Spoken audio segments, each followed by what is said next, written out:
Now, from what I understand, the overlords are each meant to represent a different type of art form. After my brief review of the Sin's designs in Hell of a Boss, I've inspired myself, I know, thank you, I've inspired myself to complain about the Overlord designs in Has-Been. I'll only be going over the ones that we know with names as of right now, and not in any particular order either, so let's just get right into it. Starting off with Prick, I believe he's general Western media. He's got like his cowboy outfit with a spherical skull head, and his sleeves are torn to expose his cactus arms, and he's got a ball skull on his hat, something like that. A bull skull. Sorry, I misread my own script, wow. I can appreciate his arms being bigger than the average character. I'll always praise when we get characters in the show that aren't purely skinny, and I'm not really sure what I could glean about his personality from them. He likes to fight with his rival. Overall, I think he works fine as background overlord. I don't see him getting a very big role in the future. Fine enough, although I do wish his face wasn't so blank. Hatchet. This character is supposedly the overlord of rock music, or so I've heard from the ALMAO content creator, very popular in the community if you guys don't know him. I've also heard a rumor that he might be trans. If Hatchet is, that'd be pretty cool. He's got reused alastor hair, the bright red bob and the big ears sticking out. I like the spikes on his tail. The spike collar is cute. I think that the skull on his belt adds a little flair to his punk rock look. He's also got a missing tooth, which I feel like a lot of characters in these shows who are known to like the fighting don't really have any scars, so it's good that he's got something. I'm curious what's going on with his arms, those little markings. Overall, nothing too big stands out about Hatchet. You know, I'm not pressed about his look. We get to see his dragon form. I've heard he's like the holder of the Hydra or something. I've read something like that, that he's a dragon, and I would love to see that because I love dragons. Now, Maestro. Unfortunately, I find him to be one of the most boring designs. He's supposed to be an opera overlord, I believe. I can tell his teal flame. I can say his teal flame thing is cool. You can see his ribs in his chest, and he's got these big ol' antlers. I don't really know. Overall, I just find him to be kind of boring. He's skinny and got a basic suit. At least his skull face ensures he doesn't have that same smile everyone has.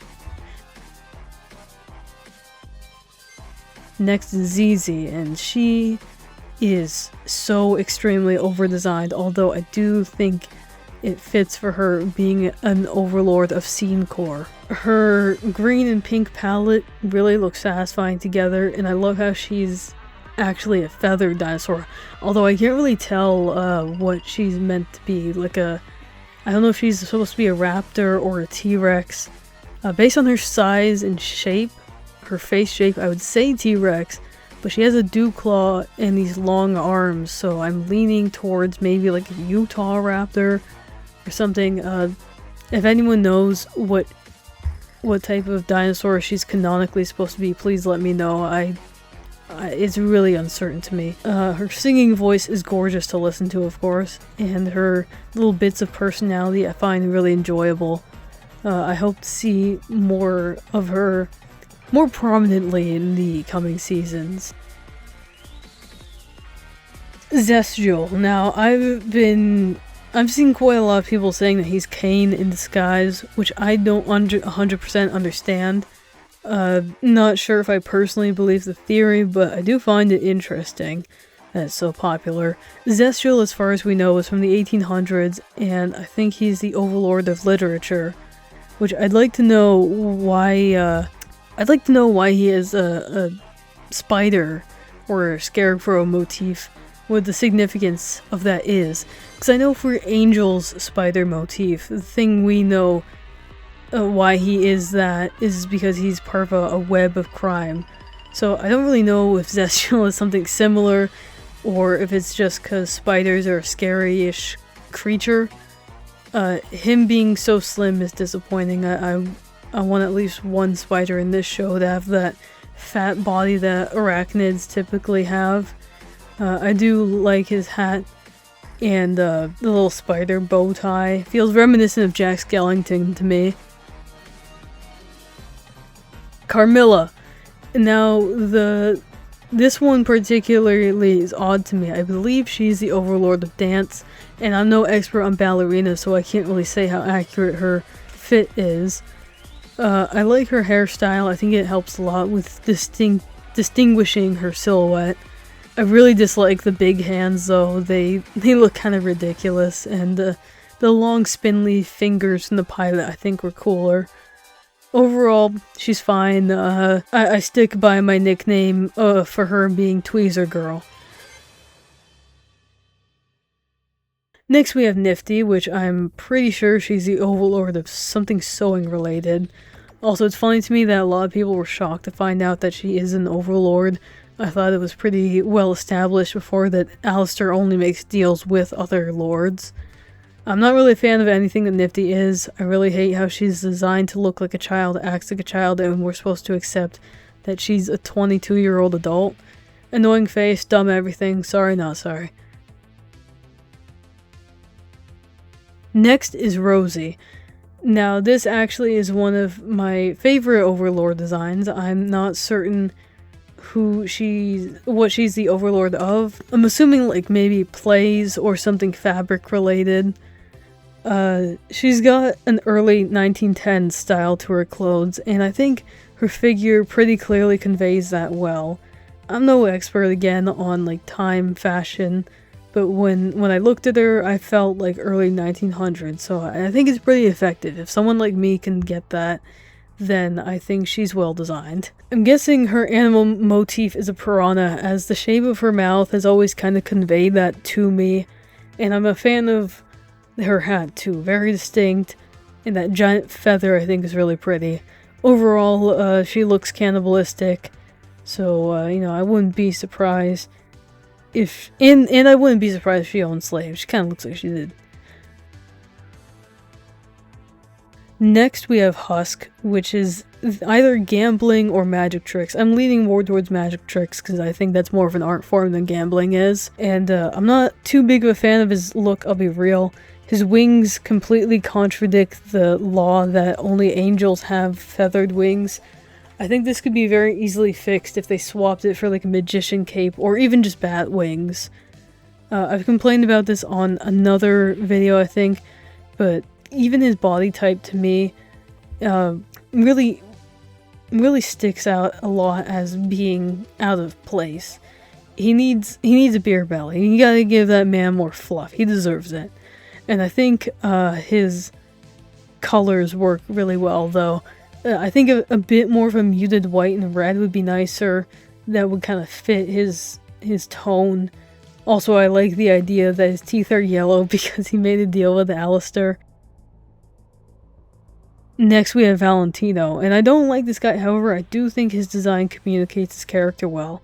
He's got this big old pimp hat, and he's a moth, and he happens to be the Overlord of adult films. The heavy heart themes immediately tells us how obsessed he is with intimacy, we'll say. Whether that's consensual or not, you decide. I also really like that his wings double as a coat. When that was revealed, I thought it was pretty clever. His grin is particularly uncomfortable to look at for me. I don't know if that's just because I have the context of his character or what, but, you know, if that's intentional and if everyone else feels that way, you know, that's good, that's good. Yeah, he looks like a pimp who will exploit people. And next we have Velvet, which you can't really critique her design as it's always changing. But seriously, she's an overlord of fashion and social media who died in the early 2010s. And I absolutely love that she's always changing and they always find a way to vary it up. I've seen people point out that she covers her doll markings most of the time, but when she's with people she's comfortable around, like Valentino and Vox, she doesn't feel the need to do that. Which, I think that's really sweet. even though they all suck as characters, they're all mean. Her outfits and hairstyles are cute, and they communicate her very effectively. Next I have Vox, who part of me wants to complain about he doesn't look very 1950s, but at the same time, it's in his character to want to keep up with the times. He's a media overlord with a shark motif, which isn't really communicated very well through his look, until we get to see him shirtless with all those gills. And his white suit looked a lot more like a black-tipped reef shark, which, you know, that's pretty good. That's pretty good if you can... I like that suit more. I wish they kept it. I never realized that the line on his face was supposed to be a scar. I always thought it was just a shine from his screen. I really wish that they kept a more boxy head for him. I think the flat screen makes him look pretty chopped. I think his little Wi-Fi symbols are cute, even though that would... I guess that would tell you, like, social media, because Wi-Fi is more like a phone thing, but, you know, it's internet. TV uses internet, so, you know, that's good. And I like his, I really like his, teal mixed with the dark blue. I just think that always looks good on a tech character, and yeah. Finally, we have Alastor, who is probably one of the worst designs.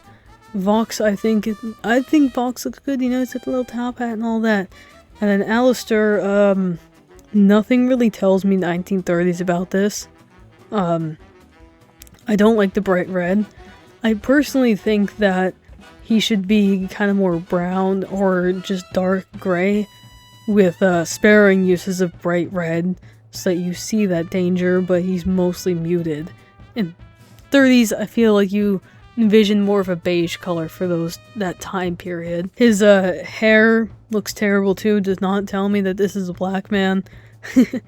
His ears too, I did not realize they were ears for a while until someone told me that he's supposed to be a deer, and then it clicked. His antlers are really small, barely see them. You would not think he's a deer, and even when you do see them, you forget they're there very quickly. I like his little monocle, even though I tend to forget that's there too. It kind of just blends in with his eyeshadow and all that. You know, when you remember it's there, it's pretty cool. I kind of wish his teeth stuck together and that they looked like a radio speaker. I think that would have been a nice detail. His staff kind of needs to be a bit more prominent. Oh yeah, and he's the overlord of the radio, if you guys weren't picking up on that. Which you all know that. I don't know why I'm explaining that as if people watching this wouldn't already be fans of the show. But yeah, you know, he looks like a typical DeviantArt OC. I think that he should have a bit more weight to him, because, like, Vox, I understand being skinny, he's on TV, he's gotta look pretty for the camera, but Alastor, he's a radio, he doesn't need to keep up that image as much because he can just be heard and not seen. I think his human design, if we kept the hair from that would be nice. But yeah, the overlords, very mixed bag. Some of them I do enjoy, and some of them I have a lot of complaints for. That's just sort of my quick overview of them. Let me know what you guys think of their designs, if you think they're pretty, if you think they're ugly. Like, comment, subscribe, share, all that good stuff. Love you guys, and I'll see you in the next video. Bye!